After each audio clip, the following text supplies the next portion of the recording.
The Subaru Impreza, we're in the RS trim level, of course, which is the highest trim level you can get, and this pushes $30,000. But don't worry, this is a vehicle that you can get starting at $22,000, and believe it or not, it has hubcaps, but you can also get alloy wheels on the lower trim level. This is designed for people that do not want to spend an enormous amount of money on a car. It's also for someone that does not want a CUV or a hatchback looking vehicle like the Crosstrek, which is on stilts and doesn't have painted panels on the car. This is like a tried and true looking hatchback, something that Subaru has been known for in the past. Now, to be honest, even with the RS trim level, this is not some enthusiast product. This is a CVT only. You have two naturally aspirated engine options, so it's not going to blow you away with performance, but they're trying to hit the value and the good to drive part. The outside definitely has some nice color options. It looks pretty good, and when you get in the interior where you're going to spend most of your time, it's traditional modern Subaru things. It is quieter to start because they made some changes to the roof structure here above the headliner. They looked with microphones to see how they can reduce road noise without completely reworking the entire structure of the car. So they looked at the frequencies that caused fatigue over longer term driving along with road noise. So they've limited or nulled out those frequencies. That's the first thing. The second thing they've done is tried to remove some of the discomfort you get or motion of head bob, much like Mazda talks about, in the seat structure, so you have less head jostle when you're driving this. So it's the comfort part, it's the lower NVH, it's a more quieter cabin, and it just feels more well put together.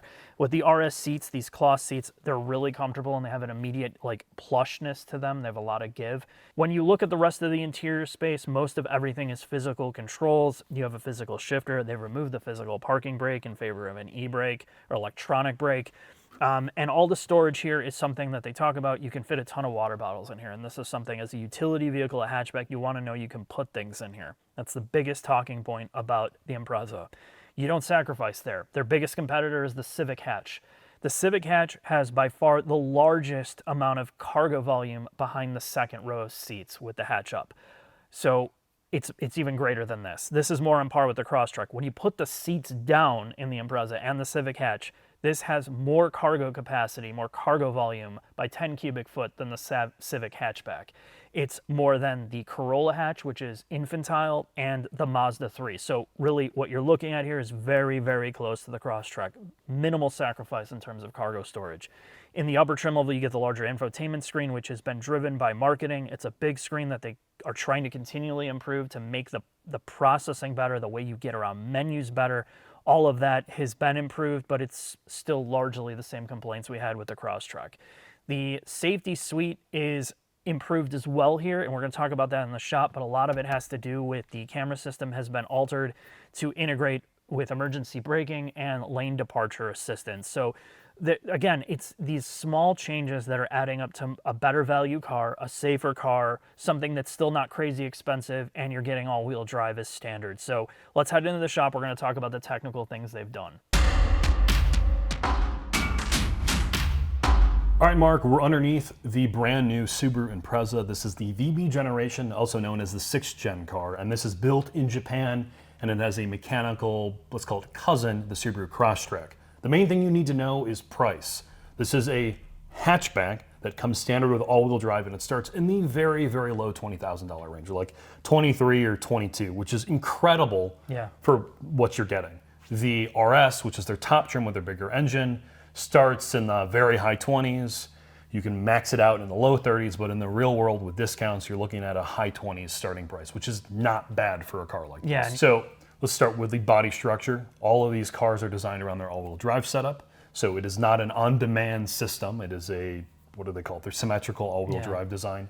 They've improved the body structure itself versus the prior gen vehicle, the 5th gen. This is the next iteration of Subaru's global platform. So they use more body adhesive.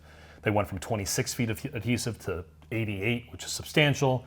They added more high-strength steel specifically in the sides of this vehicle for better, crash worthiness, and they changed the manufacturing process to streamline a little bit better. And on top of that, what you're really getting is more ride refinement. Less NVH makes its way into the cabin. You talked about in the interior space, there's an acoustic panel on the roof. They worked around trying to make this a less noisy, less tiring vehicle to be in. Yeah, and they've done it in a couple of ways. Obviously, the structural adhesive helps a lot with NVH and the body structure, but they've changed the engine mounts here, less vibration from the Boxer, like they're vibration-prone engines. So they've reduced that, they've reduced the vibration from the transfer case, and this is like a Subaru, you wouldn't think you'd see it, but there's a frequency isolator on the rear subframe. So again, it's all these little things that start to add up, the incremental improvements that they continue to make without having to reinvent the wheel. So suspension, Jack. Strut front, multi-link rear. The multi-link in the back is unique in that it's not a divorced spring and damper. There's a little bit more space back there. It looks a little bit less compromised, and unlike things like the Mazda3, which you can get optional all-wheel drive, it's not a torsion beam. This is a better suspension setup and better all-wheel drive setup than basically all of its competitors in this class. The Crosstrek is the main thing people compare this to. When you look at the Crosstrek, there are some mechanical changes to the drivetrains. They get different final drive ratios, more coolers, and when you get the Wilderness Edition, the CVT gets a cooler. It gets a skid plate, and the suspension tuning is dramatically different. It's a taller vehicle, it has a higher center of gravity. You feel it, it is a softer, dampened vehicle, so there's more pitch and dive, squat and roll. It's a much different feeling car behind the wheel. Yeah, and a lot of the setup of this car is trying to give people that feeling that you want to buy a sedan or a hatch, right? You don't want to buy a CUV. So this exists because all the panels on the outside are painted the same color. There's no plastic cladding. So when you look back at a Crosstrek, you're like, it's awkward. This looks far more traditional hatchback. They've removed all the black plastic on the outside. So it's got that appeal to it of like more of a youthful, fun driving traditional hatchback car without that CUV-ness that's attacked so many of the smaller vehicles. You combine that with the new steering rack right out of the WRX, which both is more direct and also interacts with their safety suite, which you talked about in the interior part of this vehicle. It's very, very important to the customers of this car. They get a new electronic brake booster. It's not brake-by-wire, but the brake booster interacts with the safety suite once again. And a lot of that, the safety stuff, is adding the electronics like the dual pinion rack that can take over steering. The brake booster helps emergency braking performance, so that the electronic systems can come in to help aside from just having manual control. And the speed at which they do them is why they've been added there, because they react faster than their older systems. Yep. Now let's talk about the engine options. You get two. You get the 2-liter found in the base trim and the middle trim. That makes 153 horsepower. It is largely a carryover engine. In fact, both the 2.5-liter and the 2-liter trace their roots to the late or early 2010s, but they've made iterative designs every single year for lowering NVH, making emissions, being more reliable. Here's a laundry list in this little spreadsheet. Yeah. So it is not the same engine from 2011 or 2010. The 2.5, which is only found in the RS, gets 183 horsepower. It's 30 horsepower bump. The CVT case, the physical housing, has been beefed up, made more rigid to reduce some of the NVH that makes its way from that.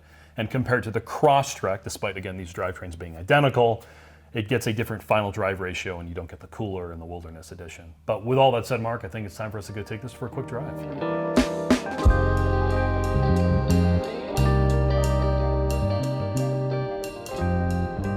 Just tip-tap away on this tremendous entertainment screen, Mark. I needed you to turn off or limit that vehicle dynamics control while we go straight, Jack. All right, let's do it. Oh, wait for start-stop to kick it. Oh, man.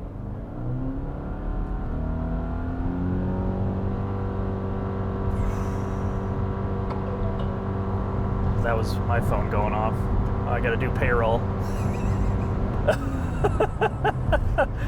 I don't know, like, the whole CVT thing is kind of comical.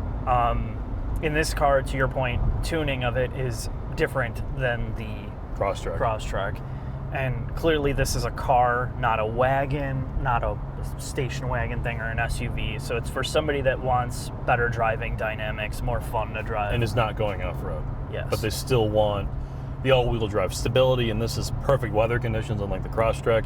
We just got a couple inches of snow. The roads are mostly dry now, but there's a couple slushy spots here and there.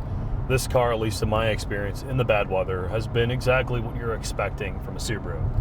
While you don't stop any better, because it's really tire dependent, at least getting off the line with the all-wheel drive does a better job than, say, a front-wheel drive vehicle would, or something without, a true all-wheel drive system. Dynamically, getting this back-to-back with the Crosstrek has been interesting, because we talked about it in the shop, it's the same body structure, it's basically the same drivetrains. This car does not have any of the roly-poliness of the Crosstrek until it has a substantially lower CG, and honestly, Maybe it's due to larger wheels and definitely the tire option. It's not as soft as that vehicle, but all of the inputs feel more direct. And this is not a sports car. This is for somebody who wants a sporty, somewhat soulful transportation vehicle that does sort of everything well. Gets good fuel economy.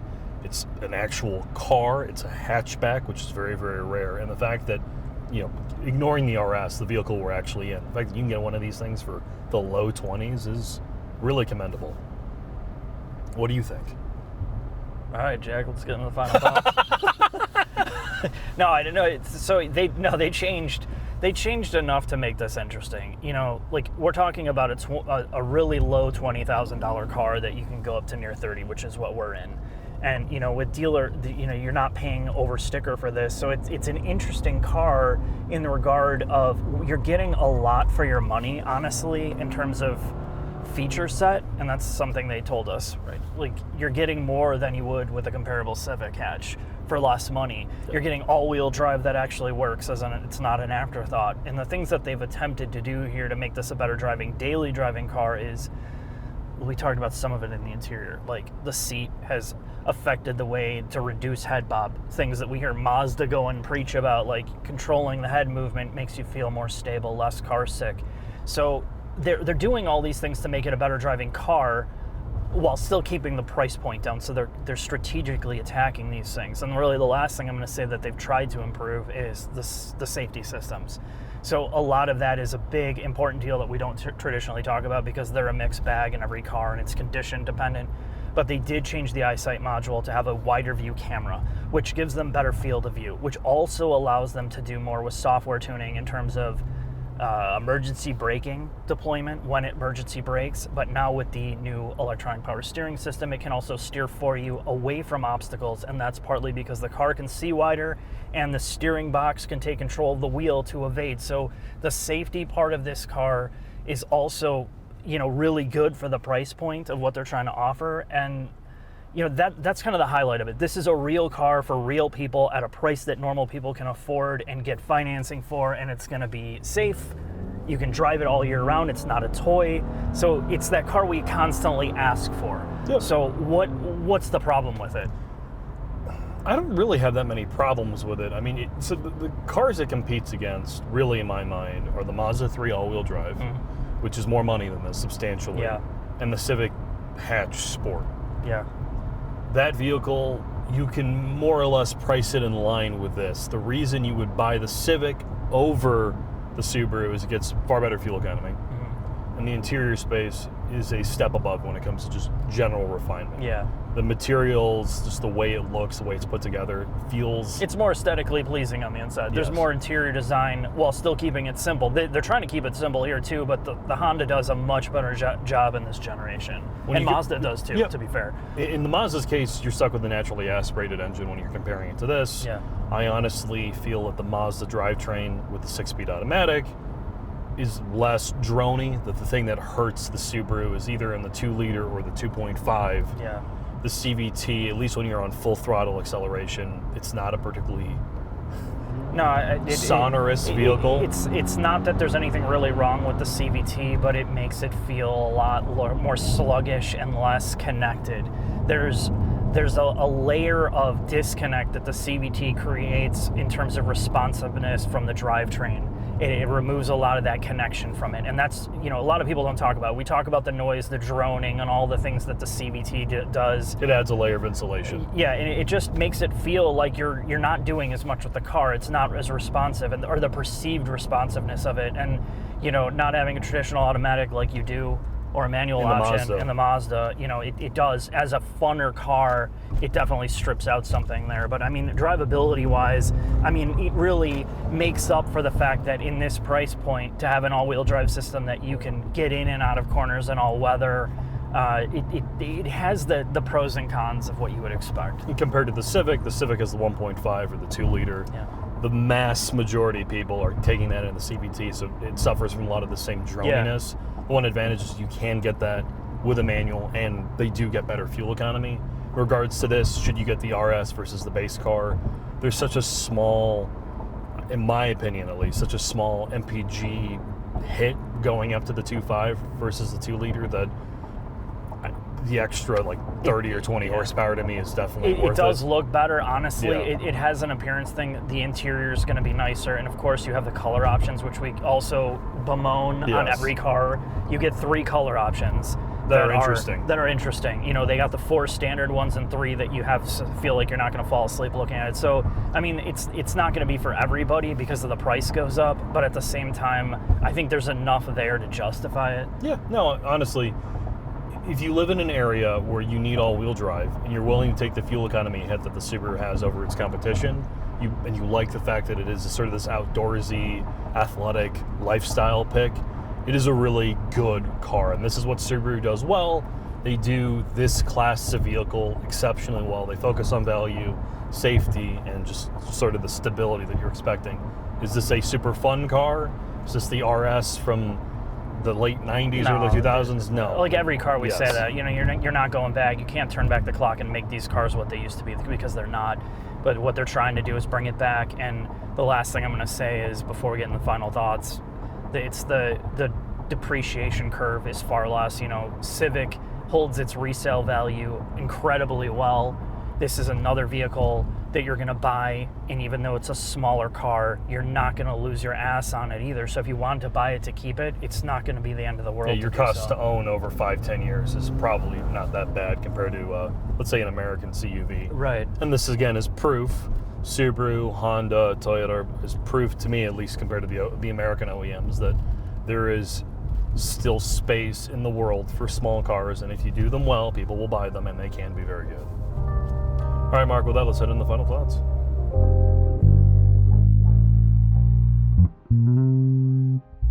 You want to know the pros and cons, so let's sum it up. We're like a broken record on this channel, and my expectations start to go up, and they've continued to go up as price points have increased to the unbelievable level. When you're spending $40,000, $50,000, $60,000 on a car, I expect a lot for that price. But when you're dealing with a Subaru that's delivering a lot of value for your money, between $22,000 and like $30,000, you can forgive almost all the complaints I have about this. So you're buying it, one, because it doesn't look like a CUV and SUV. All the panels are painted like the same body color. There's none of the unpainted like plastic cladding all over the place. And you're buying it because it's a true hatchback with real usable cargo capacity. In its segment, with the seats down, it's got the most space for a hatchback. And you know, you're using this as a real car, so it's great. You don't need a big vehicle to achieve that. It's also got a lower stance. It's not lifted off the ground like a CUV and SUV. And so if you're doing urban driving and you don't need that, it just definitely has a better proportion. The fact that all-wheel drive is standard, I know we beat this to death, but it's really special in this segment because they do it well and it works. And it works, namely, when you have to drive in snow and water. It just does a good job. The interior space has been more refined. The drivetrain's more refined. Everything about this car is just better overall as a usable daily driver. The negative parts are, of course, well, the CVT. We talked about it on the drive. It does drag it down, and it's just not as good as the modern torque-converted automatics in terms of drivability and connectedness, and you don't have a manual, so this is not going to be geared towards enthusiasts as much, of course. The inside, there's still a lot of hard plastics. It doesn't look as nice as the modern Mazdas and the Honda Civic. You could argue it's about the same, if not better, than the Corolla. But again, seats are better, comfort's better. The infotainment is a low point, and I know they're trying to fix it after the fact. It's just not fixable, so you're going to have to decide whether you can live with it, play with it at the dealership. I beg you, before you get out, just to make sure that you can deal with what it's trying to offer. But it does have Android Auto, Apple CarPlay as standard, wireless, which is good. And it also boasts something that's interesting in the class that Subaru pointed out to us. It has the longest range. May not have the best fuel economy, but you can go with its fuel economy up to 500 miles on the tank. So that's good if you want to do longer trips without having to stop for fuel. So again, great package for the price. I'm going to leave it at that. Thanks for watching. I'll see you next video.